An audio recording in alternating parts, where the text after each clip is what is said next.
What exactly do boards do, and how is it different to the school's leadership and administration? In this video, we explore in more detail the roles and responsibilities of a board and how it's different to the functions of the administrational leadership within the school. First, and importantly, let's consider this distinction between the role of the board and the authority of the head of school. When a school is dysfunctional, or certainly working below optimal standards, there are oftentimes issues that relate back to the interface between the board and the head of school. If this division of authority between the two functions, governance by the trustees and the school's leadership and management, or referred to as administration in some schools, if that's not clearly articulated and purposefully recognized, then there's a real danger that the board may stray into operational management. And while this may be a result of good intentions or genuine concern, the micromanagement leads to confusion of roles and potential conflict. There are lots of ways to chunk the work of the board. This whole video series is one such way. But in basic terms, the board serves to define and monitor the school's guiding statements and to ensure alignment between its stated intentions, priorities, strategies, policies and decisions. To hire, support and evaluate the head of school. To provide fiduciary oversight of finances, risk, resources and legal compliance. To formulate policy, leaving the implementation of those policies to the school leadership. So generally speaking, your role on the board will revolve around matters of policy, strategic directions, and fiduciary oversight. As you will see through other videos, the term generative governance comes into play when you consciously step back from your current frame of reference to try to understand the context and drivers behind the issues. Once trustees, and in turn the school's leadership, embarks on strategic plans and operational details, there's actually little chance or inclination to step back and ask if you're actually going in the right direction. But as a trustee, you're concerned by where the school will be in 10 or 20 years' time, and the resources and structures that are going to be required then. Generally speaking, the day-to-day running of the school is left to the head of school and his or her teams of faculty and support staff. Therefore, it's your responsibility as a trustee to support the person, the head of school, that may be the only person directly hired by the board that is in turn responsible for all the staff that are actually doing the work. Building a strong, open, supportive relationship with the head of school is paramount to the success of the school and the interface between governance and the leadership.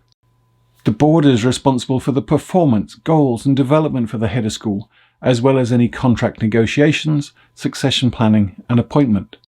All other personnel aspects in the school are generally led by the head of school, with little or no input from the trustees other than advice or guidance. However, trustees do have a fiduciary duty, and this relates not only to the financial cost of hiring staff, but the contractual and legal obligations of employment as well as any dismissals.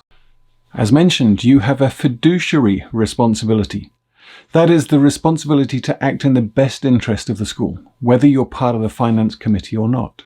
While the finance committee will work with the head of school and business manager to develop the annual budget and oversee the accounts, it's the responsibility of all trustees to approve the budget that would need to be structured in line with any strategic plans that have been developed.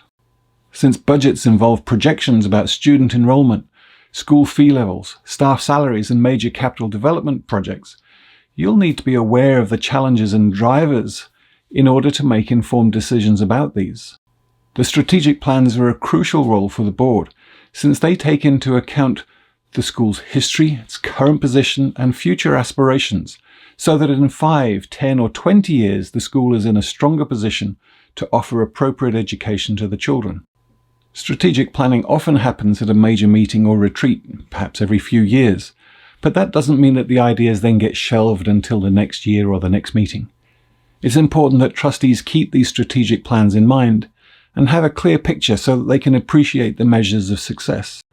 Some schools use a dashboard idea so that there's a regular update for trustees at each meeting. Even if the incremental development isn't significant, it helps to keep the board's focus on these strategic aims and goals. The challenge, of course, is to manage or balance these urgent issues that arise with the important but less pressing strategic issues.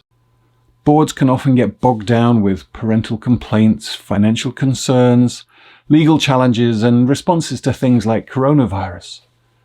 And the important strategic discussions can often get put onto the back burner. It's therefore important to keep these strategic discussions going, which requires careful planning and deliberate approaches to time and task management. Underpinning operational and strategic development are the school's guiding directions and policies. Typically, policy formulation is a function of the board, and it's often delegated to a committee to work through the details, which are then presented to the whole board for approval. Policy committees tend to have a selection of trustees, along with a head of school plus often additional staff, whether school leadership or administrative staff. The committee will deliberate on any formulation or changes to policy and work through all of the details, carefully crafting and rewording as appropriate, and in some cases seeking legal opinion. It's helpful to clearly articulate what are seen as policies that require board approval and which are procedural matters that can be decided by the school's leadership. So, for example, the school's guiding statements are definitely something that are a function of the board, whereas decisions about whether classwork mounted on displays has to have a child's full name or just the first name, that's something that may be determined by the school leadership. Many schools find it useful to have a board policy manual, where there are broad policy statements that tend to address the what, the why, and the how much type of aspects, that in turn may be interpreted and articulated in a procedures handbook for staff that gives much more detailed information about the how, the when, and the by whom. While the board is the ultimate decision maker about the school's curriculum, it actually has little or no input into the details of teaching and learning. So while the board would give a strategic input and decisions such as becoming an IB curriculum school, the unit planning, textbook choices, and implementation of the IB programs actually falls to the leadership and the academic staff. However, this can become a point of confusion, since it's not uncommon for trustees to be faced with parental complaints, whether about specific teachers or programs of study. So while the curriculum design and implementation is a role of the school's faculty, there are certainly quality assurance style questions and processes that help the board understand how well the programs are being led and managed. Again, let me be clear, it doesn't mean that the trustees get into teacher evaluations, but rather looks at the education in the broadest of terms to determine how are the programs being implemented, managed, and developed, and the principles or policies of teacher evaluation, not the evaluation itself. Again, your role as a trustee is not to get into the weeds of giving your opinion on teacher effectiveness, but rather to understand that your job is to manage the person that in turn manages the people and systems in school. Typically, when trustees cross over that invisible line into micromanagement and personnel issues, staff tend to react negatively, and with good reason, and the school usually suffers as a result. Finally, the board needs to work cohesively. When individual trustees have their own agendas, when meetings are disengaging or disintegrate into conflict or become micromanagers, then a dysfunctional board will impact the school. Whether trustees are recruited or elected, the trustees themselves have a significant role to play. If it's a self-perpetuating board, then trustees will play a larger role in selecting, vetting, and preparing new trustees. But equally, if the school has a process of electing trustees, there's much that can be done to prepare potential candidates and to thoroughly induct newly appointed members. The key is to ensure that all trustees are aligned with the school's mission and vision and work collaboratively to further the school.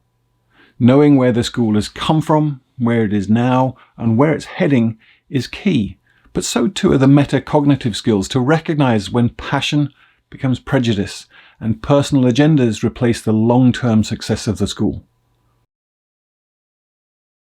As you reflect now on the board's roles and responsibilities, what are the aspects in your school that you think might need further clarification, or perhaps better documentation?